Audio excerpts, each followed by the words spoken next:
Speaker major Hafizuddin Ahmad বলেছেন, সামরিক বাহিনী জাতির সেবক। প্রাকৃতিক ও রাজনৈতিক দুর্যোগে দেশের স্বাধীনতা সার্বভৌমত্ব রক্ষায় তারা সবসময় এগিয়ে আসবে। এদিকে মুক্তিযুদ্ধ মন্ত্রী আহমেদ আজম খান ৭১ নিয়ে বিতর্কিতদের দায় স্বীকার করে জাতির কাছে ক্ষমা চাওয়ার আহ্বান জানিয়েছেন। আহমেদ সারোয়ারের রিপোর্ট। ইস্ট বেঙ্গল রেজিমেন্ট ইতিহাস, ঐতিহ্য এবং বাংলাদেশের অভ্যুদয় বিষয়ক এক অনুষ্ঠানের আয়োজন করে অবসরপ্রাপ্ত সশস্ত্র বাহিনীর কর্মকর্তাদের কল্যাণমূলক সংগঠন রাওয়া। শনিবার রাওয়া ক্লাবে আয়োজিত অনুষ্ঠানে স্পিকার অবসরপ্রাপ্ত মেজর হাফিজউদ্দিন আহমেদ বীর বিক্রম তার সেনা জীবনের স্মৃতিচারণ করেন। ইস্ট বেঙ্গল রেজিমেন্টে যোগ দেওয়ার স্মৃতি তুলে ধরে তিনি বলেন, এই রেজিমেন্ট তার আবেগ। রেজিমেন্ট ছিল আমাদের সব কিছুই। সারা পৃথিবী একদিকে, ইস্ট বেঙ্গল রেজিমেন্ট একদিকে। এখনও এই ৮২ বছর বয়সে, স্বাধীনতা এত বছর পর রাস্তা দিয়ে যখন দেখি ইস্ট বেঙ্গল রেজিমেন্টের একজন সৈনিক হেঁটে যাচ্ছে, মার্চ করে যাচ্ছে, ট্রাকে বসে যাচ্ছে, ওই ক্যাপ ব্যাচটা দেখলে মনটা উদাস হয়ে যায়। কিসের স্পিকার, কিসের প্রধানমন্ত্রী, কিসের রাষ্ট্রপতি, nothing like east Bengal regiment, nothing like being a soldier. এটা হলো আমার অনুভূতি। কথা বলেন দেশের প্রতি এই রেজিমেন্টের সদস্যদের অঙ্গীকার নিয়ে। এটি হলো জনগণের বাহিনী, জনগণের প্রভু নয়, জনগণের সেবক সামরিক বাহিনী। এই সামরিক বাহিনী জনগণের জন্যই সবসময় প্রস্তুত থাকবে।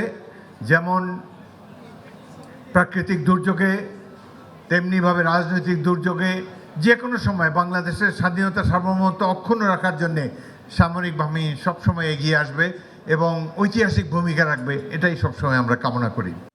অনুষ্ঠানে মুক্তিযুদ্ধ বিষয়ক মন্ত্রী আহমেদ আজম খান স্বাধীনতার পক্ষে বিপক্ষে কথা বলে দেশকে বিভক্ত না করার অনুরোধ জানান। আমি বলবো, ৭১-এ যাদের বিতর্কিত ভূমিকা ছিল, যারা ৭১-এ মুক্তিযুদ্ধের বিপক্ষ হয়ে দাঁড়িয়েছিলেন, তাদেরকে এগিয়ে আসতে হবে জাতির সামনে। তাদের এই বিষয়টাকে অকপট স্বীকার করে জাতির সামনে তাদেরকে ক্ষমা চাইতে হবে। নইলে যারা পুরো জাতি এবং যারা মুক্তিযোদ্ধা, তারা এমনিতে সকলেই ঐক্য চান, কিন্তু এই বিষয়টাকে স্বাভাবিক করে নিতে তাদের তো একটু কষ্ট হবারই কথা। ইস্ট বেঙ্গল রেজিমেন্টে বীরত্ব গাঁথা তুলে ধরেন রাওয়া চেয়ারম্যান।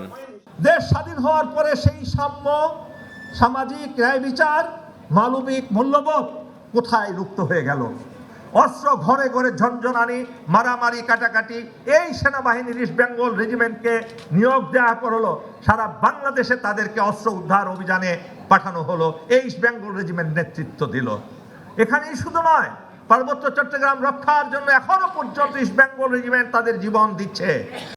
অনুষ্ঠানে বেশ কয়েকজন সেনা কর্মকর্তার লেখা বইয়ের মোড়ক উন্মোচন করা হয়। ধন্যবাদ সম্মানিত লেখকদের। আহমেদ সারোয়ার, বাংলা ভিশন, ঢাকা।